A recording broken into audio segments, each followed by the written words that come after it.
1932년 미국 아이오와주에서 주지사 선거가 있었습니다. 남북전쟁 이래 70년 동안 단 한 번도 민주당 주지사가 나온 적이 없는 곳이었습니다. 민주당은 밀러라는 60대 여성을 후보로 내세웠습니다. 당선이 목표라기보다는 평생을 그 지역 정치인으로서 공화당과 싸우다 사망한 그녀 남편에 대한 예우 차원이었습니다. 선거 캠프를 차린 밀러 여사는 광고 전문가이자 대학 교수인 사위에게 도움을 청하게 되었고, 사위는 자신이 개발한 과학적 표본 추출 방법으로 여론조사를 실시합니다. 그리고 유권자들이 무엇을 원하는지 알아낸 다음 선거운동에 활용했습니다.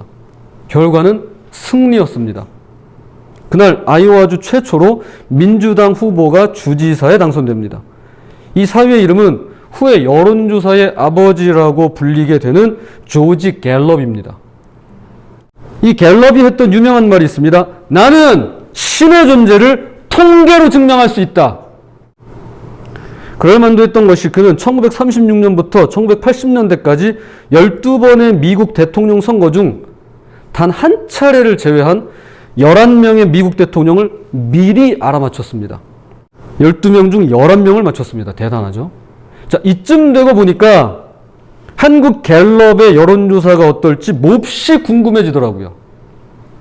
대한민국 대통령 선거는 1987년 제13대 대선부터 직선제로 다시 바뀌면서 여론조사가 시작되었는데, 놀랍게도 한국 갤럽에서는 제13대부터 지난 19대까지 총 7번의 선거, 대선 동안 7명의 대통령 당선인을 모두 맞췄더랬습니다. 더 놀라운 것은 15대 김대중, 16대 노무현, 17대 이명박, 18대 박근혜 대통령의 경우 선거 당일 실제 득표율과 여론조사 득표율이 거의 일치했다라는 점입니다. 자, 그렇다면 이번 20대 대선의 경우 한국갤럽은 어떤 통계를 내었을까요? 지난 3월 2일 마지막으로 제20대 대통령 선거 사전 여론조사 결과를 발표했습니다. 누가 예상 득표율이 가장 높을지 궁금하시죠? 그런데 불과 며칠 전 후보 간 단일화에 따른 변수가 발생했습니다. 그리고 지금 이 기간은 여론조사 공표 금지 기간이라 어떤 발표도 하지 못하게 되어 있습니다. 즉 한국갤럽도 이번만큼은 어떻게 예상할지 모른다라는 것입니다. 사실 우리는 누가 대통령이 될지가 몹시 궁금합니다. 도대체 십수명의 후보 중에 과연 누가 될까요? 어저께 그리고 그저께 사전 투표가 있었죠. 저와 제 아내가 지역 투표소에 다녀왔는데 예상 밖으로 대기줄이 너무 길어서 깜짝 놀랐더랬습니다. 아니나 다를까 이번에 사전 투표율이 역대 최고라고 합니다. 지금 우리의 관심은 온통 누가 대통령이 될 것인가에 있습니다. 그러나 그 이전에 먼저 던져야만 하는, 가장 우선시되어야만 하는 질문이 하나 있습니다. 누가 기독교인이야가 아니라 누가 기독교 정신을 지닌 후보자인가? 누가 성경을 몇 번 읽었대?가 아니라 누가 성경적인 지도자인가? 그리고 누가 복음을 전해?가 아니라 과연 누가 복음에 걸맞는 후보자인가? 라는 것입니다. 며칠 전 카톡으로 문자 하나를 받았습니다. 여러분 중에도 받은 분이 계실 것 같은데요. 내용은 이러합니다. 끝내는 현 정부와 여당의 헌법 개정 초안이 나왔습니다.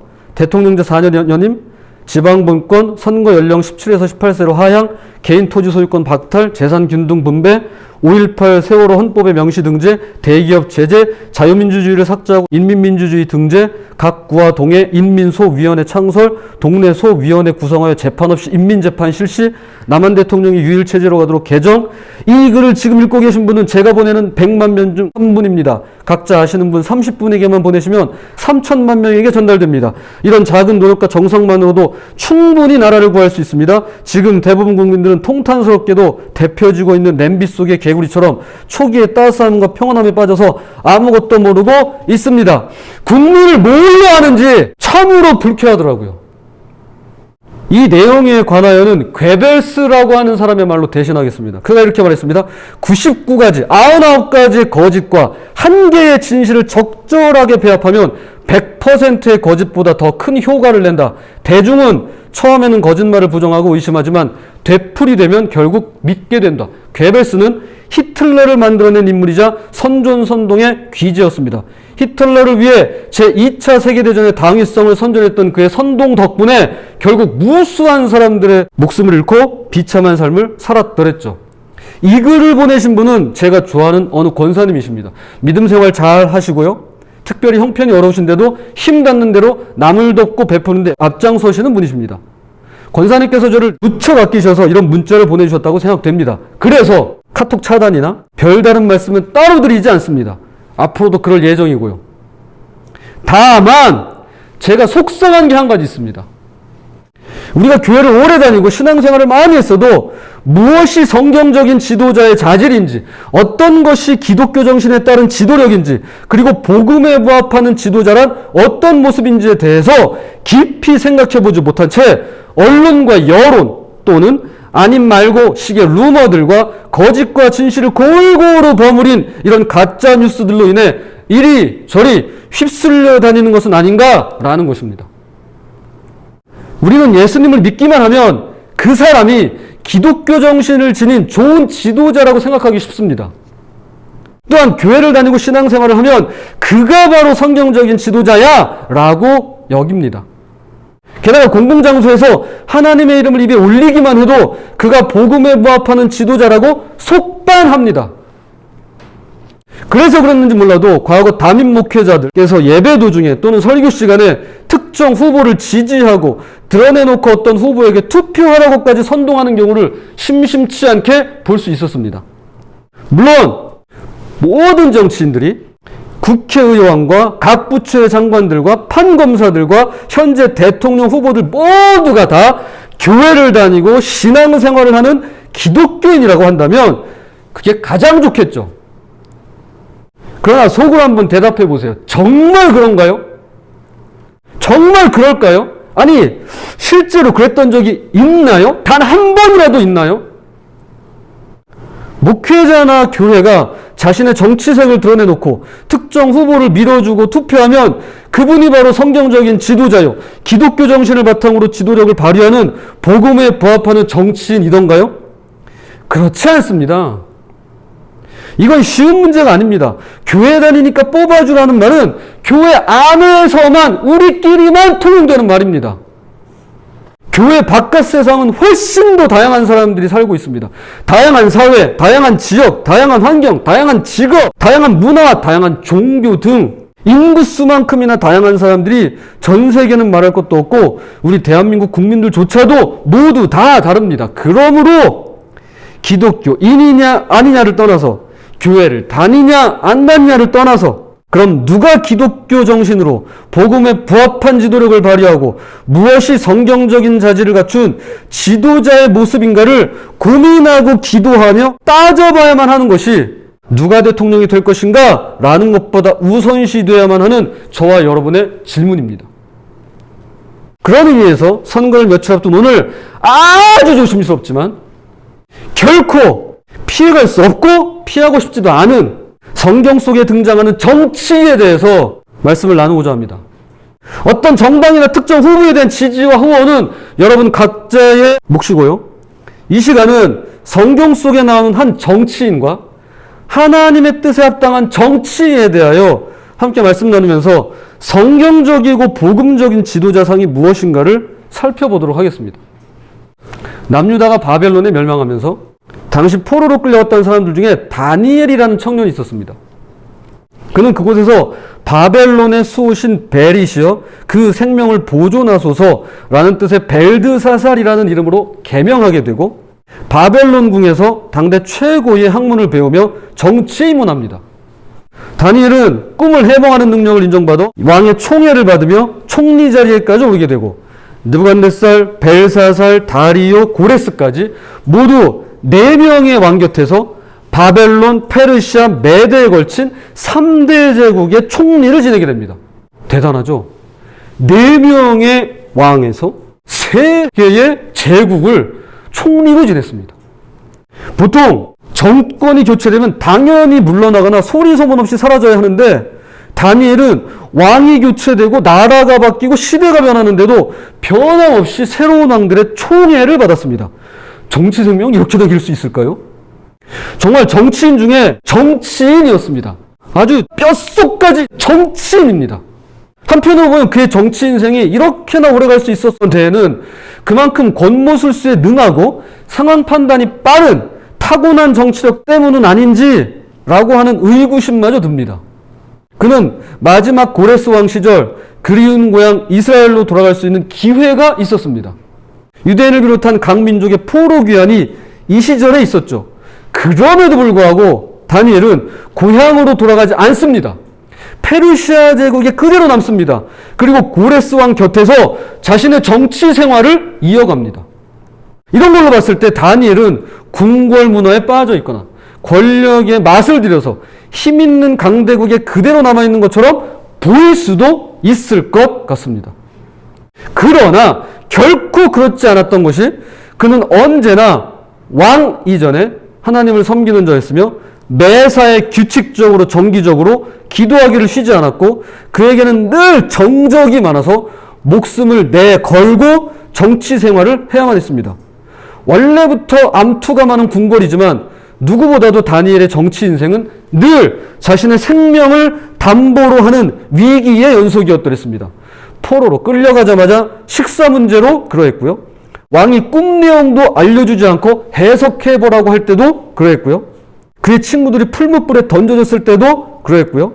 홀로 사자굴에 갇혔을 때도 그러했습니다. 그래서일까요? 다니엘은 하나님은 나의 심판자이십니다 라는 자신의 이름 뜻대로 끝까지 이방 땅에 남아서 하나님께서 심판하시는 초강대국들의 몰락을 지켜볼 수 있었습니다. 그는 훌륭한 정치인이자 동시에 신실한 신앙인이었습니다. 다니엘이 기도하면 하나님은 응답하셨고 하나님은 그를 통해 이방 왕들의 통치와 각 나라의 정치를 친히 이끌어 가셨습니다. 한 번은 느부갓네살 왕이 꿈자리가 뒤숭숭하다며 바벨론의 모든 지혜자들, 박사들을 불렀습니다. 다니엘 2장에서처럼 꿈 내용도 알려주지 않은 채 해몽해봐 라고 하는 무리한 요구도 없었습니다. 그러나 왕이 꿈을 자세히 알려주었지만 그 누구도 아무도 그 꿈을 해석하지 못합니다. 그러자 언제나 그렇듯이 왕은 다니엘을 찾습니다. 다니엘 4장 9절 박수장 벨드사사라 내 안에는 거룩한 신들의 영이 있은즉 어떤 은밀한 것이라도 내게는 어려울 것이 없는 줄을 내가 아노니 내 꿈에 본 환상의 해석을 내게 말하라. 여기서 박수장이란 이런 박수 아니고요. 네. 마술사, 주술사, 점성가, 무당 등의 대표자를 뜻합니다. 그래서 세번역과 쉬운 성경에서는요 이렇게 돼 있습니다.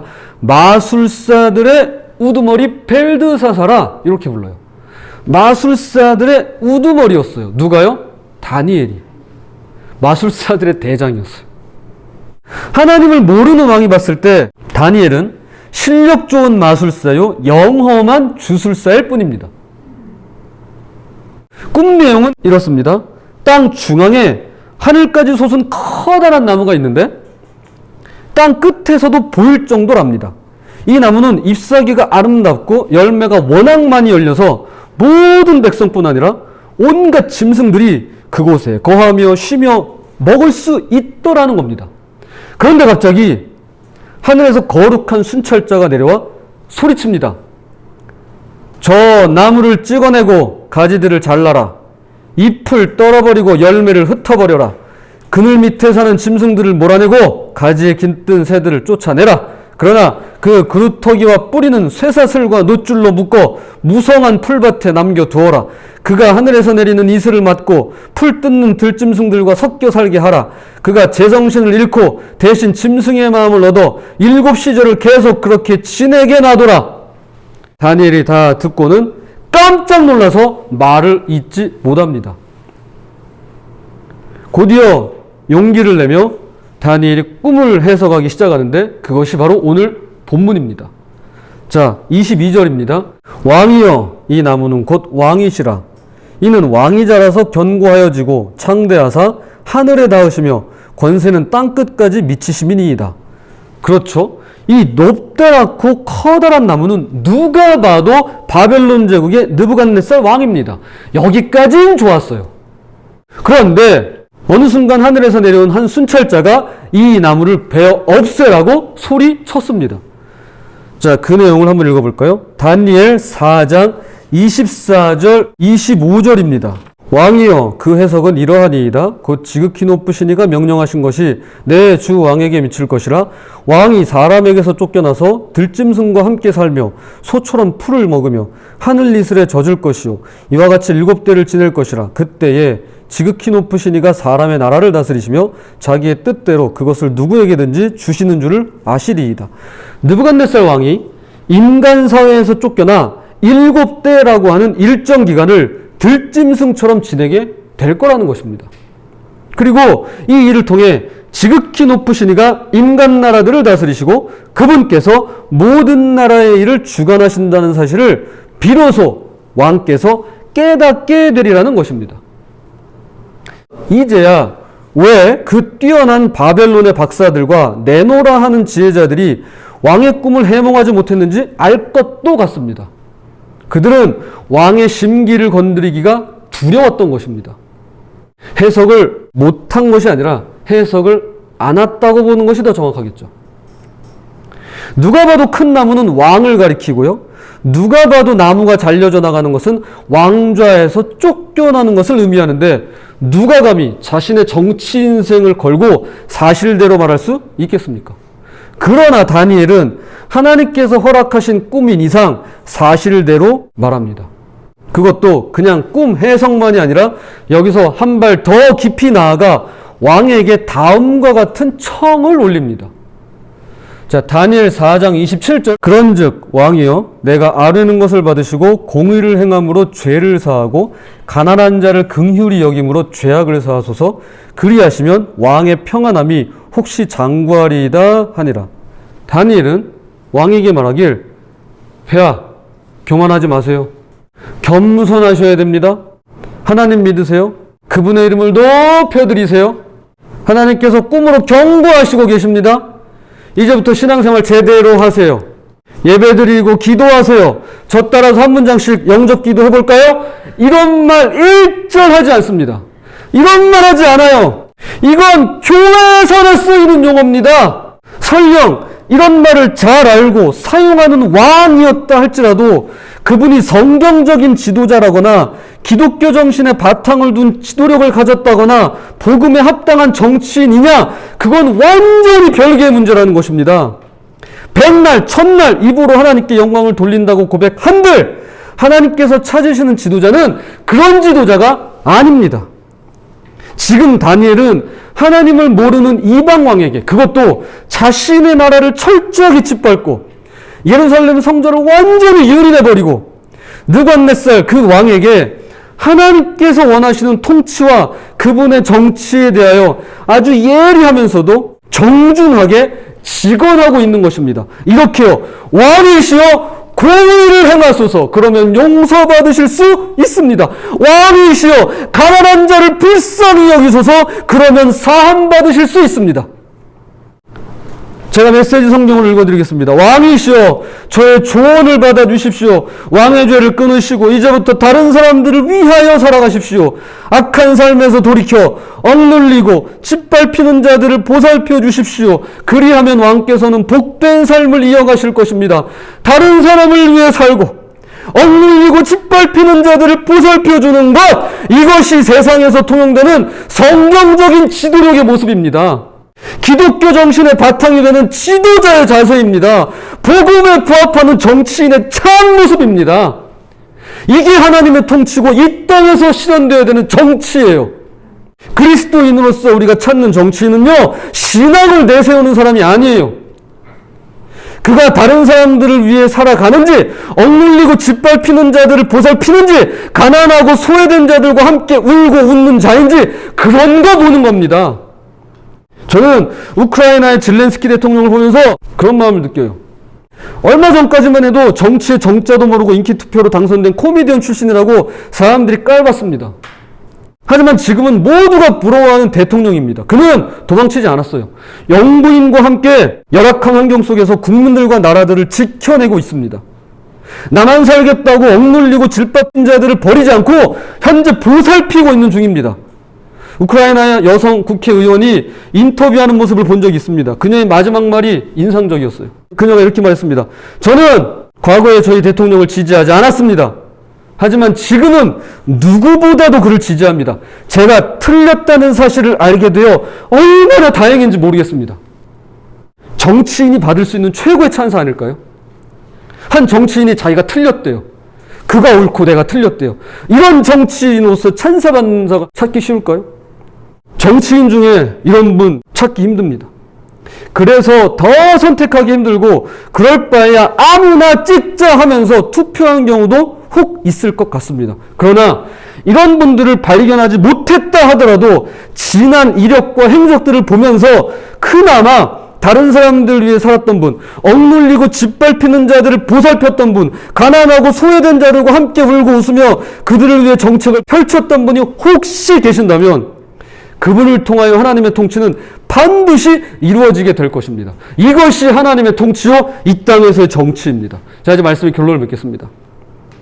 시편 146편은 귀인들과 인생을 의지하는 대신에 야곱의 하나님을 자기 도움으로 삼는 자들에 대하여 이렇게 노래합니다. 시편 146편 7절에서 10절입니다.